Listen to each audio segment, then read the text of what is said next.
أعوذ بالله من الشيطان الرجيم. بسم الله الرحمن الرحيم. الحمد لله الذي أنزل على عبده الكتاب ولم يجعل له عوجا قيما لينذر بأسا شديدا من لدنه ويبشر المؤمنين الذين يعملون الصالحات أن لهم أجرا حسنا ماكثين فيه أبدا فمن نكث فإنما ينكث على نفسه ومن قل هو الله أحد الله الصمد لم يلد ولم يولد ولم يكن له كفوا أحد لا يتكلمون إلا من أذن له الرحمن وقال صوابا اللهم آمين. مكي الله يدكو يجاكبر والله أكبر. مفي الله بننا مبكي النبي ومحمد لا ترى النبي ومحمد bí ẹyẹ bá ṣe lọ la ṣe ń sòkò rẹ̀. bàbá mi àgbà lábẹ́ mi, bàbá mi onítàdáwà tí bàbá wa Muhammadu Lijami ń jẹ́ bàbá àpẹlẹ̀. bàbá mi KSK Ali Adabi, bàbá mi léhoro. mo kí bàbá mi Ìmáàmù Ọ̀fà, Muhyiddin ọmọ Salimanu. bàbá alábẹ́ mi mo kọ́kọ́ kí Muhyiddin ọmọ Salimanu. Salimanu ọmọ Husseini ọmọ Abdulrahmani. Fọláwíyọ Akamuwan Nabi Sabongida. ẹ bá ń pariwo Ṣéèkù nínú tí ẹ lè fi kí bàbá wa Ìmáàmù Ọ̀fà tí èmi fún wọn lórúkọ tuntun wípé bàbá tó tààtù ẹ sì máa tààtù ni. àwọn bàbá wa ìmáàmù tó jẹ nílùú Ọ̀fà pọ̀. bàbá wa ìmáàmù tẹ̀nílẹ̀lẹ́ kẹwàá. alákọ̀ọ́kọ́ ẹ máa wo bàbá ìmáàmù tí ń bá gbẹ̀ ẹ́ máa rí lára wọn Abdul Maliki. ẹlẹ́ẹ̀kejì ìmáàmù Abubakari. ẹlẹ́ẹ̀kẹta ìmáàmù Abdulrahmani. ẹlẹ́ẹ̀kẹrin ìmáàmù Abdulkarimi. ẹlẹ́ẹ̀karùn-ún ìmáàmù Usama. ẹlẹ́ẹ̀kẹfà ìmáàmù Fadlullahi. ẹlẹ́ẹ̀keje Salahuddin. ẹlẹ́ẹ̀kẹjọ Husaini ni ẹ wo bàbá Husaini. ẹlẹ́ẹ̀kẹsàn náà ni Sọ́ọ́líhù tí bàbá wa Fọláwíyọ tẹ̀ní. Akamuwan Nabi ìmáàmù tó tààtù Sabongida, ìmáàmù fún gbogbo ìlú Ọ̀fà àti gbogbo agbègbè rẹ̀. Kamali bàbá ní Màsígbà.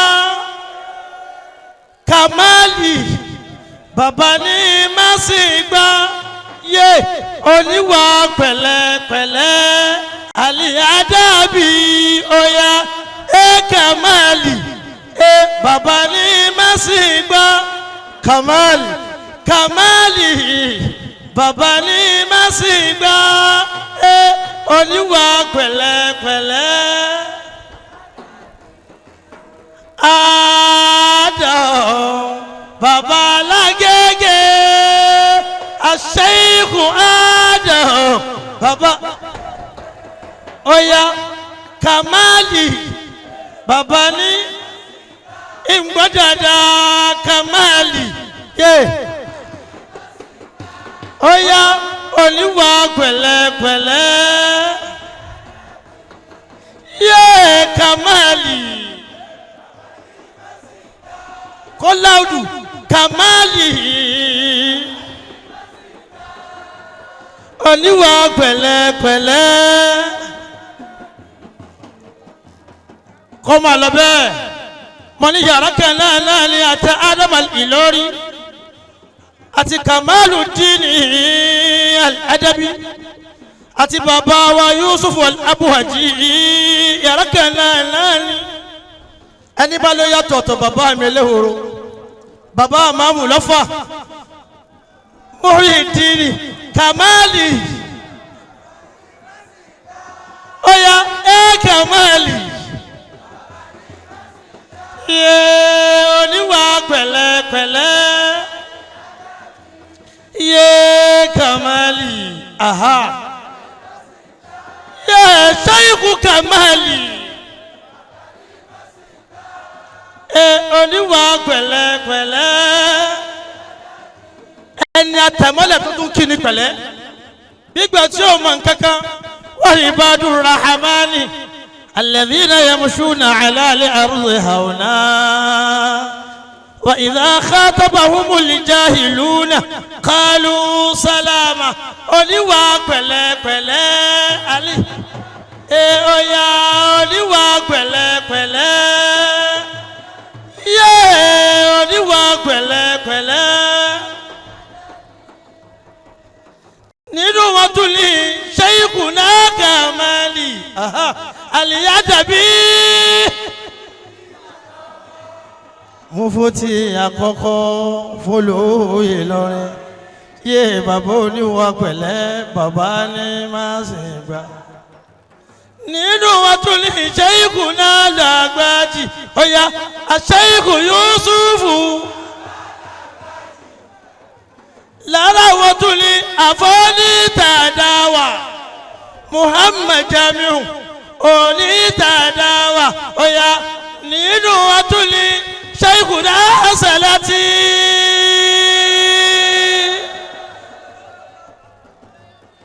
afawa ẹ̀ndá yawmula yawmaini kájọlá alufawa ẹ̀ndá yawmula yawmaini mo fi yun ní náà kí bàbá mi àgbà lágòrò olùgbàlejò àgbà ọlọ́mọ ṣàjárí yìí pẹ́ albarka nabi wa muhammadu kaifa tarqa ruqiyya kal anbiya annabi muhammadu ya samaa ma tawalatiha samaa nabi yusawuka فعلك وقد لسنا منك دونهم وسنا النبي محمد إنما مثل صفاتك للناس كما مثل النجوم لما لك ذات العلوم من عالم الغيب ومنها لآدم الأسماء النبي محمد لم تزل بضمائر الكون تختار لك الأمهات والآباء تتبعها محمد تتبعها بك الوصول وتسمو بك عليا وبعدها عليا وبدا للوجود منك كريم من كريم آباء كرما ليلة المولد الذي كان لهدي نسرور بيومه وصدها وتوالت بشر الهوات بها قد ولد المصطفى وحق لنا وإذا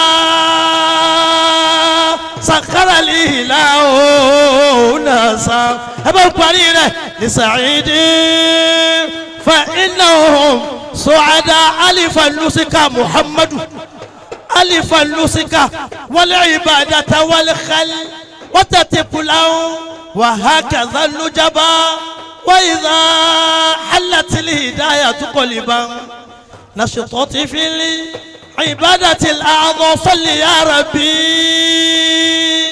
ثم سلامه على من هو للخلق رابطه يا رسول الله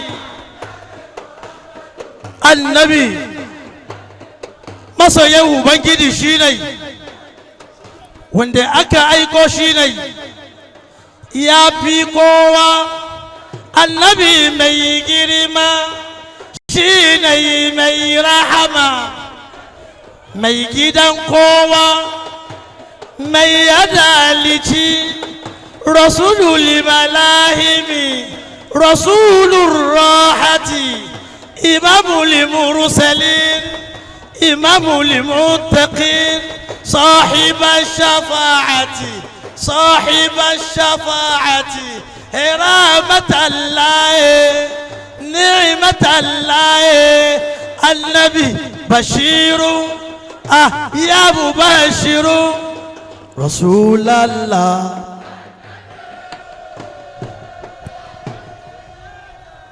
pẹ̀lú yọ̀ǹda àwọn àgbàlagbà níkàlẹ̀ àti yọ̀ǹda bàbá wa gbórítada àti yọ̀ǹda bàbá wa gbàlábẹ́ mi wọ́n ní ọlọ́run kọ́ kára kún àlùbáríkà fa.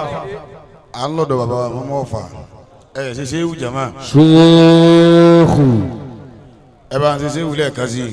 ṣéèkù. mo fi ọlọ́run bẹ̀ ọlọ́run àti agbára rẹ̀